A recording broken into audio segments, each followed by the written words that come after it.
name is Mary McElhaney, and I am the chair of the board of the Maine Irish Heritage Center.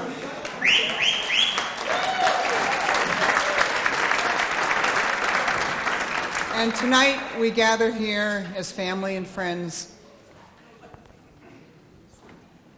to celebrate our Irishness and our common heritage and our tributes to the great state of Maine. Welcome to the 7th annual Claddagh Awards ceremony, where we honor one of our own, one who represents the sentiments of the Claddagh: friendship, loyalty, and love. Heartfelt thanks to each of you for your labor, your leadership to preserve and protect Maine's Irish Cathedral. And if you hadn't had a chance to go upstairs, please do so. It is an absolutely stunning building. And then you can come some days when the sun is shining or even when it's not, and it's even more beautiful. It's been a beacon for all since 1828. Thank you for your commitment to promote Irish culture, language, arts, literature, theater, dance, sports, and music. There's nothing we don't do, right? For your foresight to preserve the contributions of Maine's Irish for future and current generations, not only for those of Irish heritage, but for our new immigrants as well. To our sponsors, some of you may have heard a clanging here that those of you who went to school probably haven't heard in 25 or 30 years. It's the heat in the building. Several people recognized that it was warm here tonight.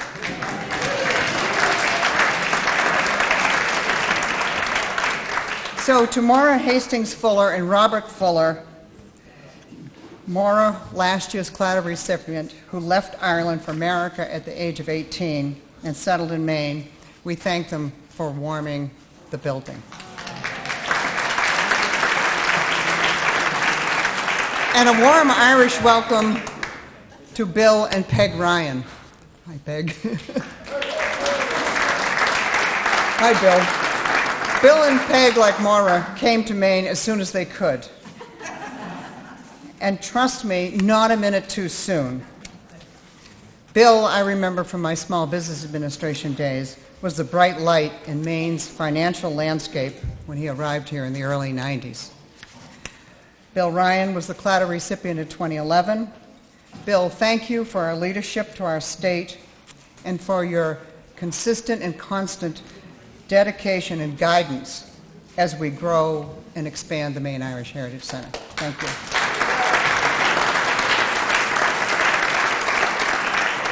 And thank you, Peg.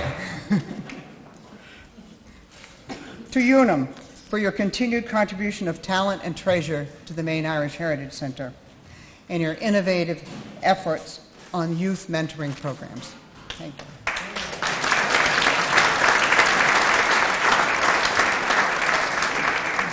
To St. Joseph's College of Maine, for your continued support of all things Irish, the Karen Lemke Lecture Series, and for continuing the teaching legacy of the Sisters of Mercy.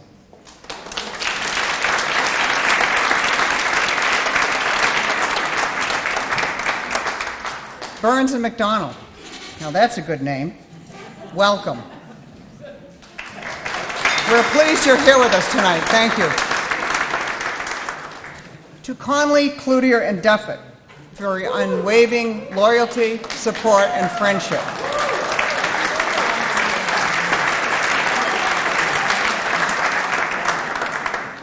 To the leader of the clan, who I understand blew us off for a new puppy, Jerry Sr., my mentor and friend for more than 50 years. Give him my best, please.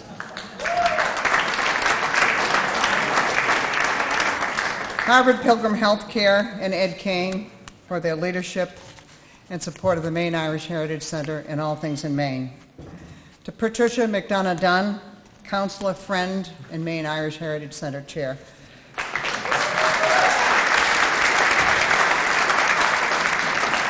Other special guests include Cynthia Murray Belleville, community activist and Claddagh recipient in 2010. Thank you, Cynthia, for your lifetime of leadership. on behalf of Maine's women and girls and Maine's newest citizens. Maine's Attorney General, the Honorable Janet Mills.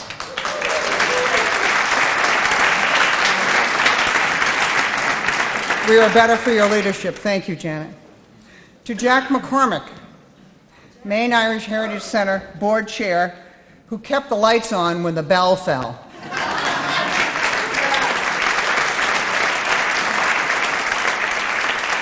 Jack gets the glasses half full award. And to Maureen Coy Norris, our founding mother, Maureen.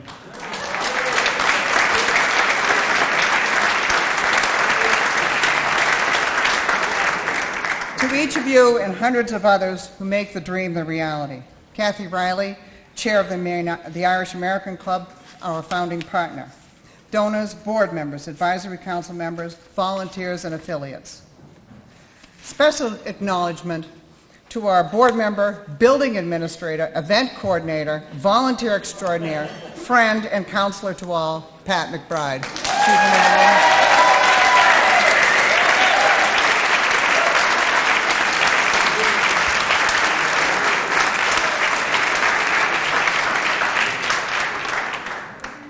I would now like to invite Senator Don Hill of York County to present congratulations from the Maine legislature to this year's Claddagh recipient, Sara Burns, adopted daughter of Maine.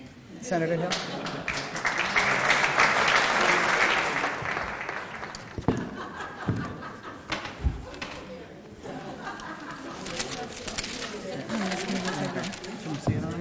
Yes. So hi everyone. I'm a guest of Janet Mills tonight, and I was asked to present this, and I'm very honored to do so. And also this was put in as a request from President Justin Alfond. So his congratulations to you. He's on the West Coast right now. And maybe you'd like to come up, because I'd love to give it to you right here if I can. I'm going to be handing this to you. Can you join me? Great.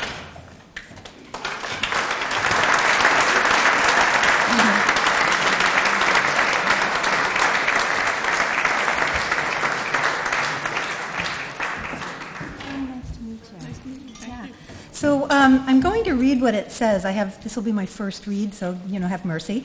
But I did look at the information that had been sent as well as the brochure, and what I have to say is, clearly this is a very impressive woman, and better yet, she's an impressive Irish woman.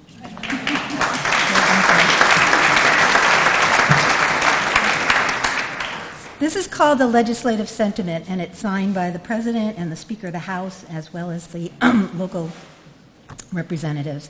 And it says, "Be it known to all that we, the members of the Senate and the House of Representatives, join in recognizing Sara Burns of Manchester, who is the recipient of the 2014 Claddagh Award, which is given by the Maine Irish Heritage Center to honor a distinguished Maine Irish American for service to the community and to the state of Maine. Ms. Burns, President and Chief Executive Officer of Central Maine Power, a subsidiary of Iberdrola USA, is a graduate of Colby College and serves on numerous boards, including Maine Health, the Maine State Chamber of Commerce, Maine and Company, Gulf of Maine Research Institute, and the George Mitchell Institute. She is the recipient of many business and community awards and was named Business Leader of the Year for her commitment to her community and to the state of Maine. We congratulate her on receiving this well-deserved honor.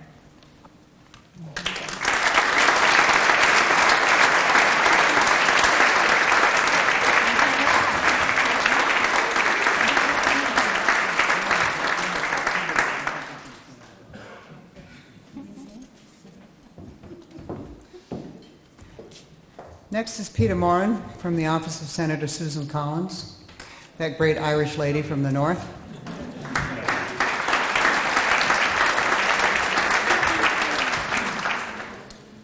Unfortunately, Senator Collins could not attend this evening, but she wanted to make sure that I share a special message, which I'd like to do so now. Dear Sara, congratulations on receiving this year's Maine Irish Heritage Center Claddagh Award. Throughout your distinguished career, you have been a leader in Maine's business community. I commend your commitment to encouraging entrepreneurship and supporting communities throughout our state. It is my pleasure to join those applauding you for your dedication to serving the people of Maine. Once again, congratulations on this well-deserved recognition. We Irish Americans are very proud of you. Senator Susan Collins.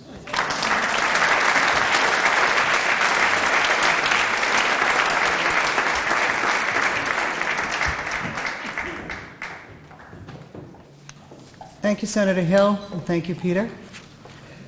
We'll soon begin our meal. Please, after the blessing, remain seated until directed to the buffet table by the staff of South Portland Catering. Where's Sister Barbara? We are especially honored to have Sister Barbara Brennan give the blessing this evening. As August 2015 marks 150 years of service to the state of Maine by the Sisters of Mercy. Sister Barbara. Our blessing has a little bit of Irish levity, and it's from an old Irish blessing. I think the Sisters of Mercy will be okay with it. May this food restore our strength, giving new energy to tired limbs and new thoughts to weary minds. May this drink restore our souls, giving new vision to dry spirits and new warmth to cold hearts. And once nourished and refreshed, may we give thanks to Him who gives us all and makes us blessed. God bless. Thank you, Sister Barbara. Thank you, Sister.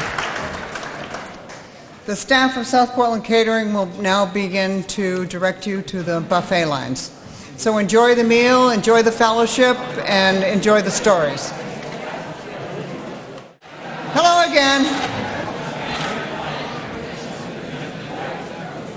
Wasn't that just the best food?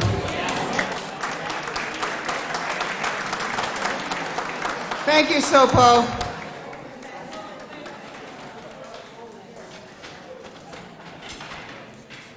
It's now time to celebrate an Irish woman who came to Maine to attend Colby College, and her husband attended Bowdoin, and I'm glad you're not at the Colby-Bowdoin game tonight. Maine stole their hearts, and they made it their home. We're enriched by your commitment to Maine, Sarah. Thank you. Sarah, you light up our lives and warm our hearts and our homes. Thank you.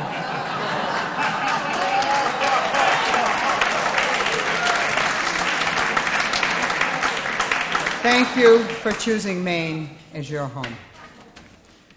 I invite you now to sit back and enjoy the video detailing Sarah's story of her Irish heritage and the influence on her life.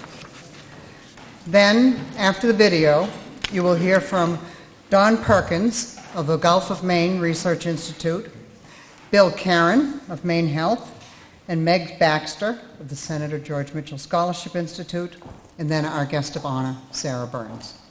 Enjoy.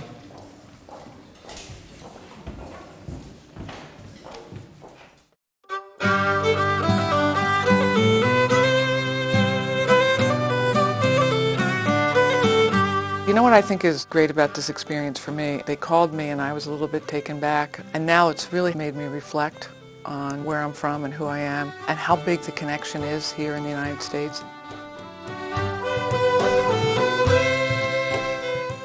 I'm from a very large family, and wherever we were when we were growing up, there were 3 or 4 or 5 of us, and someone would always say, wow, there's a lot of you, and we'd always say, well, you just met half. There's 11 of us. And the response would always be, well, you must be Irish Catholic. The second part that I always think about is my dad is a Notre Dame graduate, and Notre Dame was very important to him. And Saturday in the fall, the radio was on in the house, and you like it or not, you listen to a Notre Dame game, and that's a big memory for anybody in our family. Notre Dame 20, Southern Cal 7. As my dad got older, one of his asks for his birthday, which was in April, was he used his birthday to get us all back together. He said to my oldest brother, who's also a Notre Dame graduate, he's always thought, wouldn't it be great to march in the St. Patrick's Day parade down Fifth Avenue? And so my brother approached the Notre Dame Club of New York City because he knew that they had always marched in the parade. And the Notre Dame Club invited the family to join them. When Dad was 88, and Dad died in 2010 when he was 92, 9 of us marched in the parade with him. My husband came, a lot of the kids came, all very positive. And, the question for us is, he's 88. How many blocks is he going to march? But he wasn't stopping. We had a great time. When my mother passed away last year, and the obituary was in the Philadelphia papers where we grew up, a friend of my oldest sister's does a lot of the Ancestry.com research, and when he read the obituary, he started doing the research, and he turned it all over to her, 14 pages of it. And she had it at the funeral luncheon, and we were all looking at it, and I have to say probably the first time we all sat there and followed through who came over when and who they were, and, whether or not it was correct information, and the fact that Burns is spelled B-U-R-N, not B-U-R-N-S, and we learned a lot. And I have to say that the other thing I found out, I always remember my grandmother, my mother's mother, Nana, telling me that I was named after her mother, Sara J Morrison from Ireland. And when I was looking at the Ancestry.com information, I was taken aback to find out that Sara Jane Morrison was born in Connecticut, not in Ireland. Like, come on. But the good news is that in my father's family, there's also a Sara Jane, and she was born in Ireland, so maybe I was named after her. Both with an H, right? I definitely have learned the Irish Sarah is definitely with an H. On Dad's side, his parents, both on that side, came over from Ireland, and they're Reagans and Burnses, and on Mom's side there's Morrisons and Ryans, and on Mom's side I think her father's parents came over, and her mother's parents, it was her mother's grandparents that came over from Ireland. And the other myth that was busted when we looked at the Ancestry.com is somewhere in that lineage someone used to always tell us that one of them was from Scotland. And if the Ancestry.com information is correct, they're all from Ireland. There's no Scottish blood. We're all Irish. Most of the dates are in the 1850s, and a majority of the family came into Philadelphia, except for Sara Jane Morrison, who was in Connecticut. In that information, we have a stonemason on my father's side, and on my mother's side, we have potters. And actually, the potters who came over when they lived in New Jersey, they actually worked in pottery factories. And there was a hotel manager in Ancestry.com. My first trip to Ireland was with my husband, my sons, and my in-laws, and it's a great story. When my boys were maybe 4 and 6, 5 and 7, I don't remember exactly, my father-in-law said to them that he would take them to Disney in Florida when they were old enough. At one point, my father-in-law said to the boys he would trade the trip to Disney for a trip to Ireland, and the boys jumped at it and said they'd take the trade and they'd do it. So Andrew and Aaron were, I'd say, 12 and 10. And the first time I went to Ireland with the boys, my husband, and my in-laws, and we had a great trip. When Bob and I were in Ireland last year, our second trip, we went for a week, we had a great trip, and it became clear to us quickly that there's another immigration going on right now. Everybody between 18 and 30 is leaving again. And it was interesting to talk to them about why they're leaving. They're looking for jobs, opportunity, and where they're going. And they're not coming here. They say that this is on their list, this is where they'd like to come. They can't get in. So they're going to Australia. And I said to one young man, it's kind of sad to hear this story. And he laughed and he looked at me and he goes, well, but for this story, you wouldn't be an American. So it's just a pattern here in Ireland. As I think about my Irish heritage and my family, I remember the last weekend I spent with my dad. We were talking, and Dad reminded me what was important to him, and he said that it was his family, his faith, and his country. As I think about being honored here, I really would rather reflect on not me, but the part of me being part of the community. And the community where I think, especially in Maine, we have a great partnership of giving back. And I work for a company that supports giving back. Be active in your community, be a participant in your community. I try to lead that by being very active in different organizations in Maine. And the people I asked to speak in this event are organizations that I have been heavily involved with, I'm proud of, I think make a big difference in Maine. And it's something that I've been very proud of.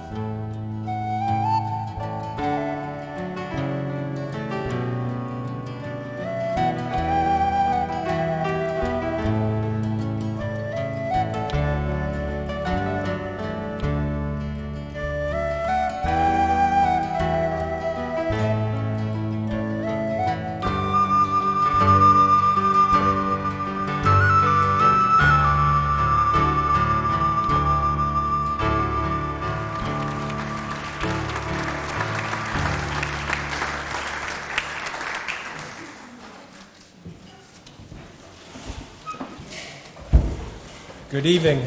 My name is Don Perkins, and I serve as the president of the Gulf of Maine Research Institute. And it's an honor to be here tonight. I've never been in this building before. I'm a local boy, and it's astounding to walk through this place and just think about the sweat and the tears and the dreams and the opportunity that was created in this building over time. And so it's a real privilege to be here. The fact that Sara said when she got called to accept this honor, I'll only do it if you'll have 3 organizations that I've been involved with us say something, is very much reflective of Sara. She's all about the contribution she's making around this community. It's not about her, and so it's very fitting that and it's an honor to be part of that. So what Meg and Bill and I thought we'd do is kind of share a little bit of our insight about what's that trait of Sara that sets her apart from us, and what's the impact she's had on our organization, and a little vignette about all that. And so before I go there, I just have to tell you, I came here with one thing in my mind, and somewhere along the way, Sara, as I got to know her, she said she came from this tribe down in Pennsylvania, and that she was Israeli, And when I got this call to come to this Irish heritage thing, I had a really hard time figuring it out, and so I've been slowly making sense of all this, so here's the side of Sara that has struck me, is that Sara has an iron fist. She is very strong, and she has the quintessential velvet glove. And some of you that sit around the table up front here know about this. And she matches this with a most extraordinary dedication to whatever she's doing. And I run an institution down here on the waterfront that was nothing 20 years ago. And 10 years ago, we had this aspiration to provide an extraordinary science education opportunity for every 5th or 6th grade kid in the state. And that's kind of a crazy dream, and sitting here in Portland, 6 hours away from Presque Isle, it's a crazy dream. And Sara was the first corporate leader that we talked to about this. And this was 12 years ago now, and she stepped up immediately and committed to help funding the lab we built down there. And her company, every year since then, and they're the only company that's done this every year since then, has given us a very generous gift to make it possible for kids, no matter where they live in this state, no matter what their family circumstances are, no matter what's going on with their school budget. Kids get here because of Sara. And there's a lot of great companies in this state, and a lot of those companies have been very generous to us. And Sara stands apart for doing this year in, year out. And it's a gift to kids all over the state, and kids that don't have the good fortune that many of us in this room have today. So that has been her contribution to us. And I remember, Sara's she's a very accomplished leader. I remember the first time she came into our lab, and I was a little intimidated and showed her around, and we got into this arena where this lab where the kids come, and she spent about a half an hour just watching the kids, just watching what they do. And every time she comes in, she takes time to do that. It's all about the kids. So we have this, there are kids, and we see about 70% of those kids from all over the state. We see about 10,000 kids a year in our lab. 10,000 kids from all over the state. And Sara has been the one who's most made that happen.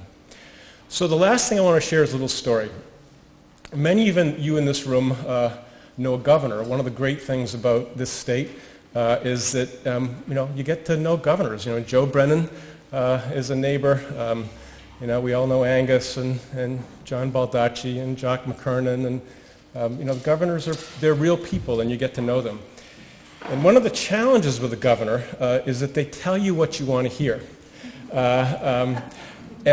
And so not too long ago, Sara brought a certain governor, who will go unnamed, into our lab.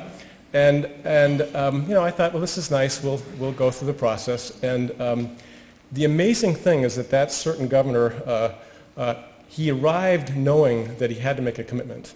So he knew coming through the door this was all business. He made that commitment, and he followed through. And I only know one person in the state that can make that happen, and that's Sara Burns. So, yeah.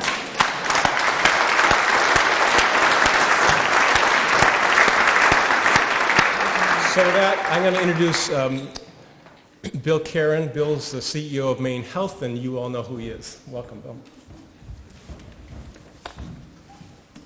Thank you, David. I've taken a little bit of ribbing tonight in that I've been told that I'm probably the first person with a name such as mine that's been allowed in the Irish Heritage Center. So I thank you all for inviting me and letting me be with you. It's very easy to talk about Sara Burns, and it starts with an understanding of everybody in this room and everybody in the state of Maine that she is one of the most respected business leaders in the entire state of Maine. Sara gives back to her community in many, many ways in terms of her volunteer efforts, and you have already heard tonight about several of those efforts. And so she's truly a community leader from the volunteer standpoint. She specifically volunteered at Maine Health in becoming a board member back in 2003 and served on our board for a 12-year period, an awful long time to be on a single board. And more importantly than serving on our board, she also took the time and spent the energy to learn about healthcare. Not an easy topic to master, but one that she dove in and truly does understand what happens in healthcare. And for that, we were very blessed to have her on our board because of that. I also got to work directly with Sara for 3 years because she chaired the Maine Health Board during her tenure. And I can tell you that she had a very significant impact on our system during a very significant time for us. She's thoughtful. She's a quick thinker, as we all know. And she's someone who's not afraid to ask the tough question. And I can tell you, having her as my chair, I can tell you that I know she asks the tough questions.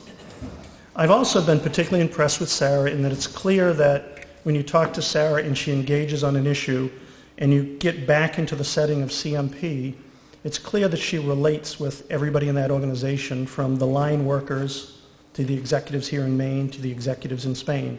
So she has the ability to work with folks at a very, very broad spectrum of individuals. She has contributed significantly to economic development initiatives here in the state of Maine. And one of the examples of that is the role that she plays in an organization called Maine & Company. After the film, we all know that she comes from a really big family. What many of you may not know about her is that she has a unique passion for baseball. So all you guys out there, isn't it the coolest thing when a girl knows more about baseball than most men in this room? And it's true. And that passion continues as she followed her two sons through baseball, from Little League through college, etc. And I still remember the time when Sara came to our board meeting and one of her boys had was on a team from Augusta, and they were down in Connecticut playing in the regional finals of Little League. And Sara and her husband and their family were there for all of those games, and that's how much she loved it. So I want to talk a little bit about the greatest debt that I owe to Sara. And this is actually a true story, and she's never heard this story. And she's sitting there going, oh my God, what's he going to say? As many of you know that I know in the room, you know that I'm a Yankees fan. You may not know that Sara is a Philadelphia Phillies fan. What you also, what I know that you don't know about me is that when I was 11 years old, I adopted the Philadelphia Phillies as my National League baseball team. And that was my favorite team in the National League. I did that in 1964 because I felt sorry for the 1964 Phillies. For those of you that remember those days, it's been deemed the greatest collapse in all of baseball history. The Philadelphia Phillies were 6.5 games ahead with only 12 games left. An individual who will get on in infamy for the other team, a guy by the name of Chico Ruiz, steals home one night, and it's the beginning of a 10-game losing string, and the Philadelphia Phillies fall out of first place into third place with only 12 games left in the year. It became known as the Fold, not spelled F-O-L-D, but spelled P-H-O-L-D. So I became a Phillies fan when I was 11, and I carried that burden for years. And then I met Sara about a decade and a half ago, and after meeting her, I knew that she was a true Phillies fan, and there'd be someone else to carry on that burden. So after meeting her, I immediately switched. I'm now a St. Louis Cardinals fan in the National League. And the coincidence is it's actually St. Louis who happened to be the team that won the National League pennant in 1964. Now, for all you Red Sox fans that feel left out in this discussion, there were two rookies on the 1964 Phillies team. So for all you aficionados of the Red Sox, one of them was named Danny Cater. He was a rookie in 1964, ended up being a reserve outfielder for the Red Sox in 1972 and 1973. His annual salary in each of those years was $43,250. Times have changed. Now, I bring up Danny Cater because I told you earlier I was a Yankee fan, and Danny Cater came to the Red Sox in one of the worst trades in history, where the Red Sox gave up a guy by the name of Sparky Lyle, who ended up being a great New York Yankees pitcher. So us Yankee fans, thank you, Red Sox, for your connection to the 64 Phillies. To make you feel good, I will tell you that there was one other individual, a pitcher by the name of Rick Wise, who was on the 64 Phillies, was a rookie. And in 1975, he pitched the 6th game of the Red Sox in the 1975 World Series and won that game. So that's a good story for you guys. So I want to end by thanking Sara for several things. I want to end by thanking her for relieving me of my burden. I am no longer a Philadelphia Phillies fan. I want to thank her for being a great community leader. And I want to thank her for honoring Maine Health and many, many other organizations in the state with her community efforts. Thank you, Sara.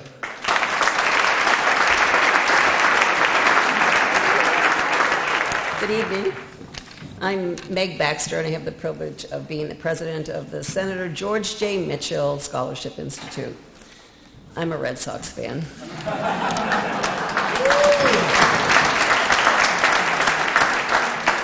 I grew up in Boston, and there's nothing you can do to make us feel badly about any year. We have lived through it. We're up, we're down. Yeah. So thank you, Bill. And we have always had a great going back and forth about the Yankees and the Red Sox. And I want to establish my credentials. By birth, I am 40% Irish.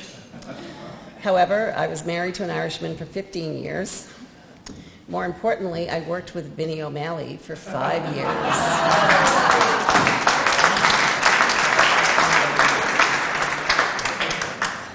And here's how I think about Sara. She's fearless and running a company whose success depends on Mother Nature. She's not a very kind sister, is she, Sara? She's pragmatic in managing a career that placed her in leadership roles as the skirt among the suits. Bill still refers to us as the girls. And he always will. She's a leader, as a role model for women, but more importantly for all of us. By example, by her work ethic, and by her integrity. She's really attentive, and this is so important. She's a great listener, and she internalizes the lessons she hears from people she takes the time to watch and hear and learn from. And she's genuine, because with Sara, what you see is what you get. At the Mitchell Institute, Sara wears many hats. She's on our board, our executive committee. She chairs our research committee, which really makes us stand out from many other scholarship organizations. She's strategic and thoughtful, and she sets priorities in our work that are so important. But more than that, she consistently ties the aspirations of our scholars with the needs of the businesses in Maine, in particular, and with our state in general. And for each of our organizations, the Gulf of Maine, Maine Health, Sara is the consummate volunteer leader, sharing her time, her talent, and her treasure to the great benefit of our state. But more than anything, I appreciate that Sara has a wonderful sense of humor and is exceptionally straightforward. Right, guys? Several years ago, we were having a Maine Health Executive Committee meeting during a power outage. So 4 of us were at the Maine Health headquarters, and Sara was up in Augusta. I just have this vision of you in front of all this stuff where you're seeing where the outages are, and you're hoping that the power is going to come back on. And 3 of the 4 of us in that room were from the same community. So we said to Sara, when will the power get back on? Sara asked, is there a hospital there? We said no. Sara said, is there a major retail establishment there? We said no. Sara said, you're screwed. We approached her as if she were some maitre d' at, Studio 54 who could slide us in, but she said it with great humor, and we so appreciate what she has to deal with. Every time you think about a storm, think about Sara and her team. We are dealing with it, and thank God we're not Buffalo. Amen. But it was a great example of her humor, because here she was in the middle of everything she had to deal with CMP, but taking the time to be a part of our executive committee at Maine Health. And we're so indebted to Sara for the countless ways that our whole state has benefited from your many gifts. So I want to leave you with a poem. May the lilt of Irish laughter lighten your load. May the mist of Irish magic shorten your road. May you taste the sweetest pleasures that fortune e'er bestowed, and may all your friends remember all the favors you are owed. I'm very proud to introduce tonight's wonderful Claddagh honoree, Sara Burns, my good friend.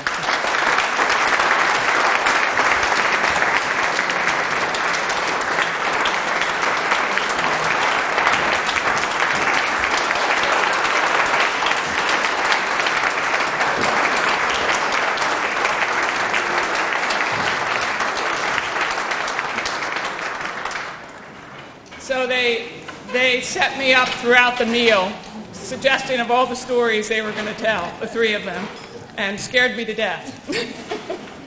But I want to start with first to Mary and the the Irish Heritage Center. Thank you very much for this honor. It's amazing to come in here tonight and look around and see how many people in this room I am connected to.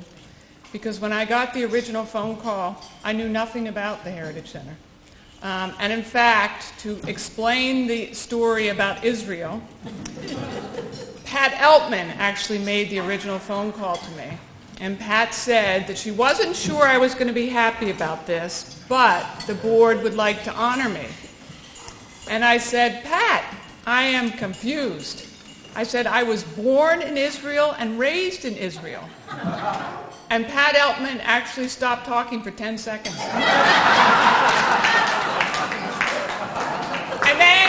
she says, oh, for goodness sake, Sarah, you were not.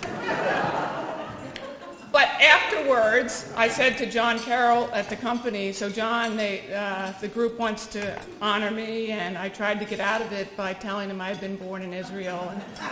And John tells me I should do it, and then he goes, but hey, what's this story about you being from Israel? And then I called Don Perkins, and I said, Don, I'm only going to do it if I can be remembered for my community service. And, you know, I tried to get out of it. I told him I was born in Israel, and he let that go. But then at the end, he said, oh, I'd be happy to do it. He goes, but hey, tell me the story about Israel. And, you know, there's one thing I'm going to say to you that I think you'll all agree. I think I look like I might be a little Irish.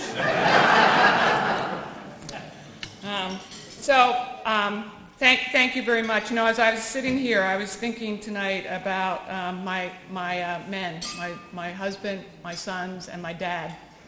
And when I talked to Mary and Pat about this, I said that one of my reluctance about doing this is I knew that my husband probably would not be here. And I was right. And, you know, it's a long story in our family. I remember when my father first met my husband, we were at some family event, and he was talking, and he said of all his son-in-laws or future son-in-laws, the most one he was worried about was Bob.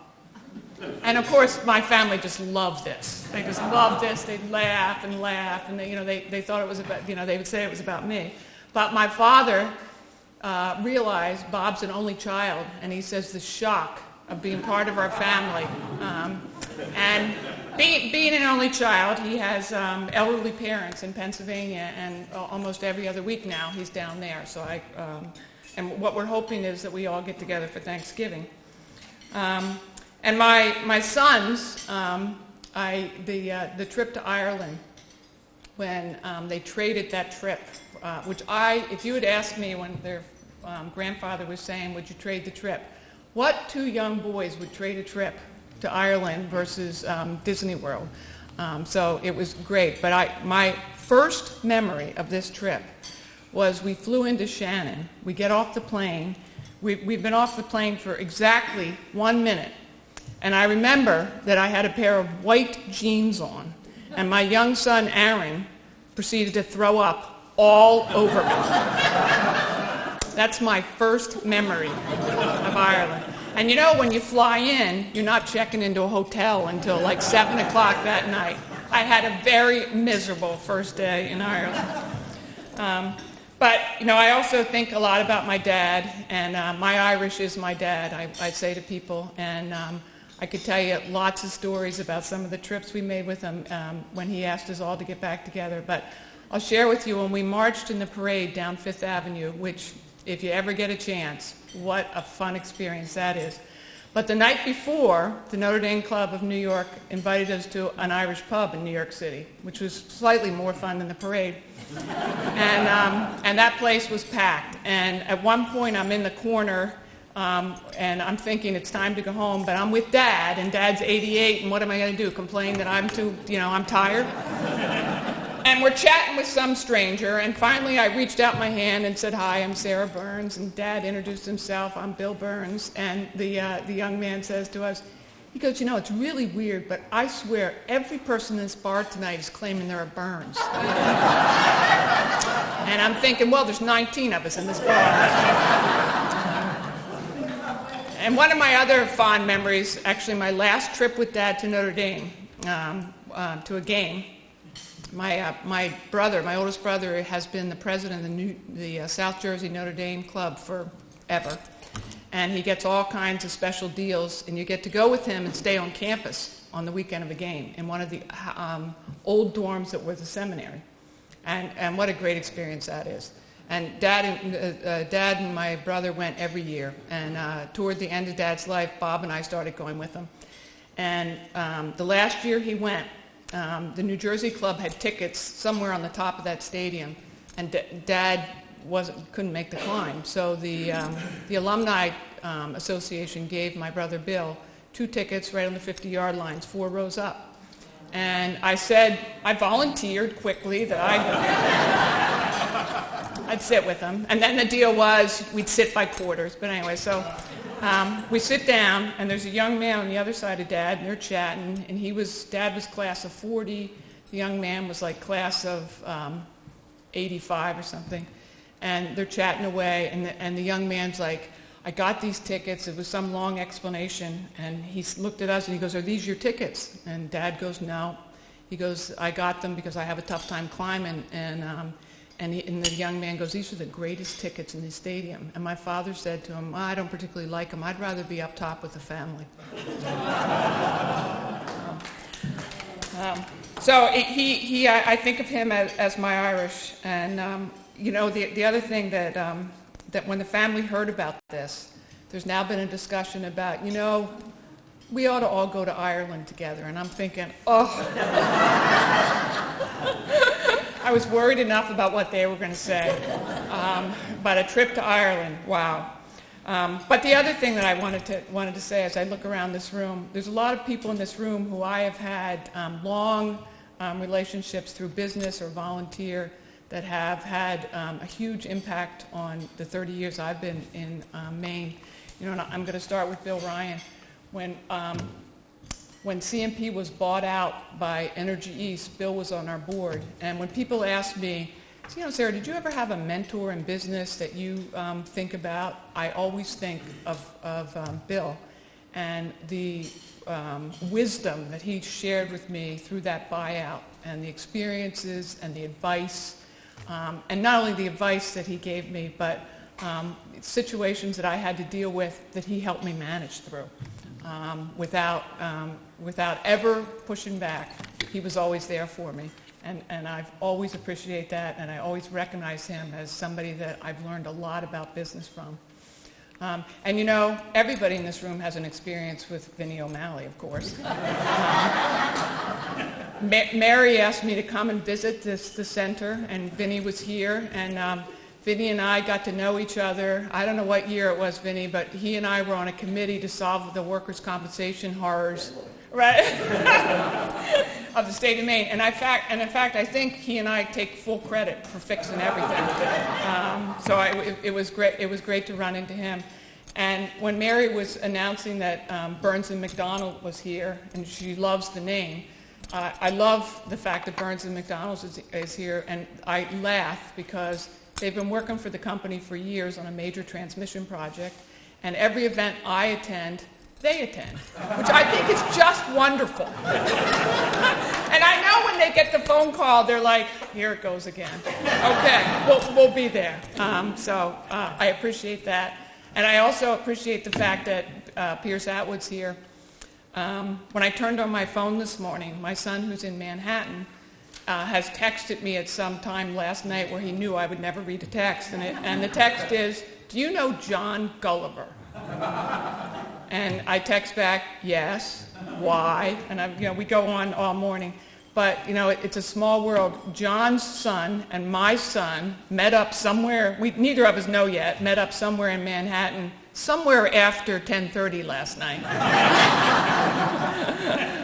And it shows you what a small world it is, but they have been part of Central Maine Power as long as I've been part of Central Maine Power. I think that table could tell you as many stories as I could tell you about the company, and I certainly appreciate you being here.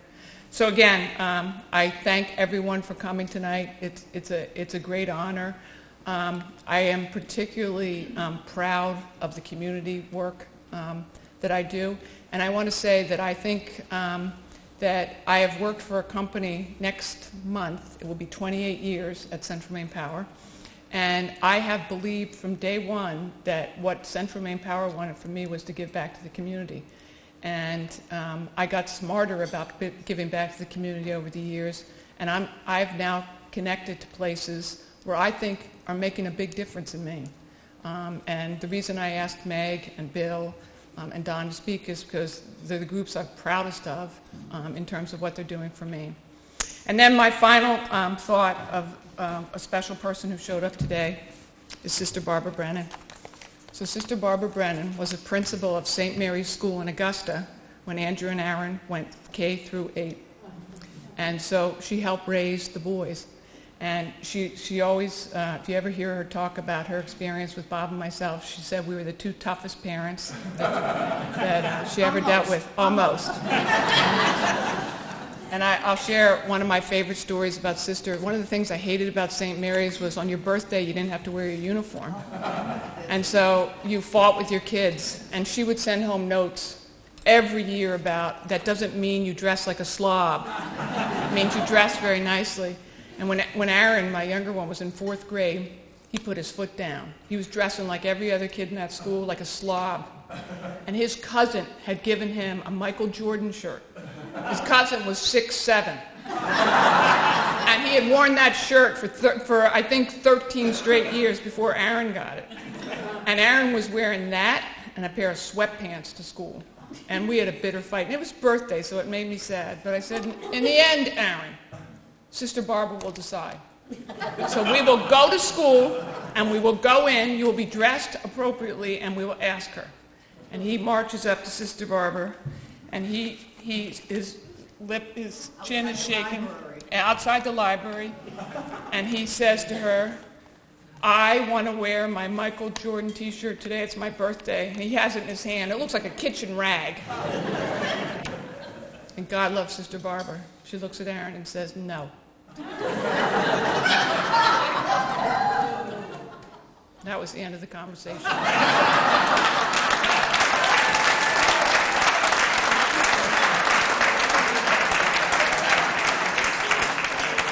And you know, everyone in Augusta always assumed that the boys were at St. Mary's because I went through Catholic school, and when I was in 2nd grade, I was in Catholic school, and my brother, my oldest brother, got in trouble at Catholic school, and my mother got in a fight with the priest. And in middle of 2nd grade, all 11 of us got whipped out of Catholic school. So it was never about I had a great experience at Catholic school. It was about I had a great principal who knew how to say no.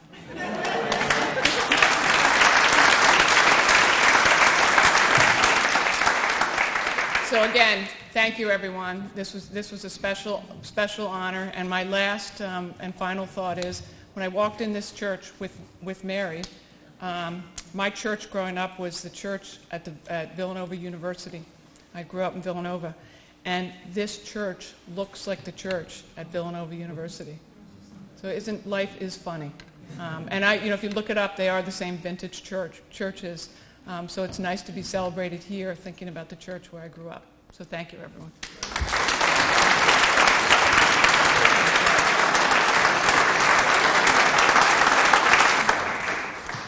Sara stole part of my introduction. But it's true, as parents, it was wonderful having them at St. Mary's School. And it's been quite a few years, particularly since I realized they're both out of college now. But Sara shared her time, her talent, and her treasures. In fact, tomorrow is the Saturday before Thanksgiving. What Sara did my years there, every Saturday before Thanksgiving, she was selling chances to our famous theme baskets at St. Mary's School Bazaar. Every year she was faithfully there for her day to do her time. And it was like time, some of it. And she was always very gracious. So here we are. I'd like to get even with what she just did, but I will not be vindictive. I will say it's an honor to be part of this participation of the award, and she has some big people ahead of her, too, that have received it. Namely, first and foremost, was my own brother, Joseph. Bless you with this special award from Ireland.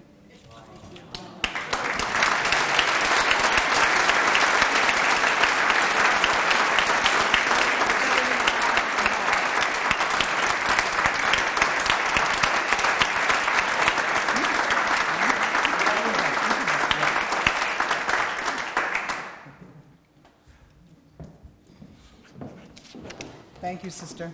We know why the Sisters of Mercy have served us for 150 years and will continue, right?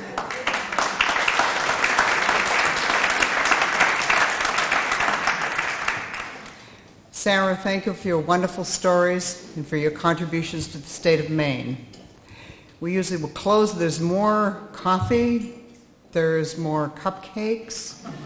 The upper level is open if anyone would like to visit. This is almost the end of our evening. I'd like to invite my friend Peter Manning to come up to sing us the Irish Blessing.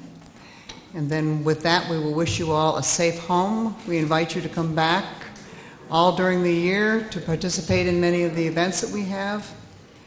And we thank you all for everything that you do for the state of Maine. Peter. I'm filling in for Father Feeney. It's a tough job. May the rose rise up to meet you. May the wind be always at your back. May the sun shine warm upon your face. The rain fall soft upon your fields, and until we meet again, may God hold you in the palm of his hand.